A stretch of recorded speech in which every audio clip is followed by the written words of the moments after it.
হঠাৎ নীরব হয়ে গেল বলিউডের এক চেনা কণ্ঠ। ইনস্টাগ্রামে রহস্যময় বার্তায় সব দায়িত্ব ও কাজ থেকে বিরতির ঘোষণা দিয়ে ভক্তদের চমকে দিলেন নেহা কাক্কার। এমনকি তিনি ফিরবেন কিনা তা নিয়েও অনিশ্চয়তার কথা জানান। পরে পোস্ট মুছে ফেলায় জল্পনা আরও তীব্র। এ কি সাময়িক বিরতি নাকি বড় কোনো সিদ্ধান্তের ইঙ্গিত? হঠাৎ থেমে যাওয়ার এই ঘোষণায় যেন বলিউডের সঙ্গীত জগতে নতুন এক অস্বস্তির ঢেউ তুলেছে।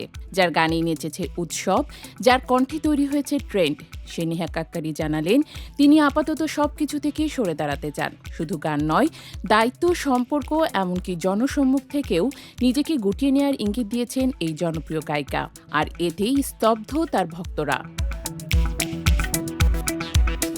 সোমবার ইনস্টাগ্রামে স্টোরিতে এক আবেগঘন নোট শেয়ার করেন নেহা। লেখেন, দায়িত্ব, সম্পর্ক, কাজ এবং এই মুহূর্তে যা কিছু ভাবতে পারছি সবকিছু থেকে বিরতি নেওয়ার সময় এসেছে। আমি ফিরব কিনা জানি না, ধন্যবাদ। কয়েক লাইনের এই বার্তায় যেন অসংখ্য প্রশ্ন ছুড়ে দিয়েছে। আরও বিস্ময় ছড়ায় তার পরের স্টোরি, যেখানে পাপ্পারাজ্জি ও ভক্তদের অনুরোধ করে তিনি লেখেন ক্যামেরাবন্দি না করার কথা। মানসিক শান্তির জন্য গোপনীয়তা চেয়েছেন তিনি, চেয়েছেন স্বাধীনভাবে বাঁচার সুযোগ। সবচেয়ে রহস্যজনক বিষয়, এই পোস্টগুলো দেওয়ার কিছুক্ষণের মধ্যেই মুছে ফেলেন নেহা। কেন এমন আবেগঘন বার্তা, কেন আবার মুছে ফেলা, তা নিয়ে শুরু হয়েছে জোর জল্পনা। ব্যক্তিগত কোনো সংকট, নাকি কাজের অতিরিক্ত চাপ, নাকি সাম্প্রতিক সমালোচনায় তাকে ভেঙে দিয়েছে। অনেকের ধারণা এর পেছনে বড় কারণ হতে পারে তার নতুন গান ক্যান্ডি শপ।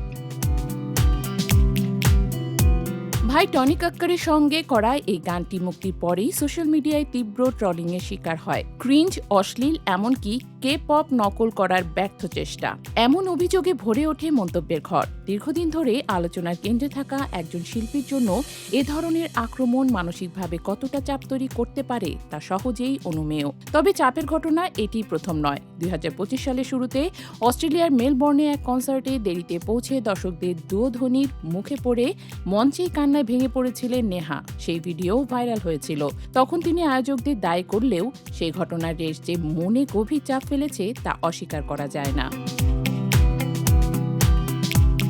ছোট বয়সে ধর্মীয় অনুষ্ঠানে গান গেয়ে যাত্রা শুরু করা নেহা কাক্কার ইন্ডিয়ান আইডলের মঞ্চ থেকে আজকে সুপারস্টার। লন্ডন ঠুমাকদা, কালা চশমা, দিলবার, আখ মারে, একটার পর একটা হিট গান তাকে পৌঁছে দিয়েছে জনপ্রিয়তার চূড়ায়। রিয়েলিটি শোর বিচারক হিসেবেও তিনি নিয়মিত পর্দায়। তাই এমন একজন শিল্পীর হঠাৎ ফিরব কিনা জানি না, এই কথাটাই সবচেয়ে বেশি ভাবাচ্ছে সবাইকে। নেহাকে সত্যিই দীর্ঘ বিরতিতে যাচ্ছেন, নাকি শুধুই এক মানসিক বিশ্রাম? আপাতত উত্তর নেই, শুধু অপেক্ষা তিনি আবার কবে মাইকের সামনে দাঁড়িয়ে বলবেন আমি ফিরে এসেছি। আর সেই দিনটি হয়তো তার ভক্তদের জন্য সবচেয়ে বড় স্বস্তির খবর হয়ে আসবে।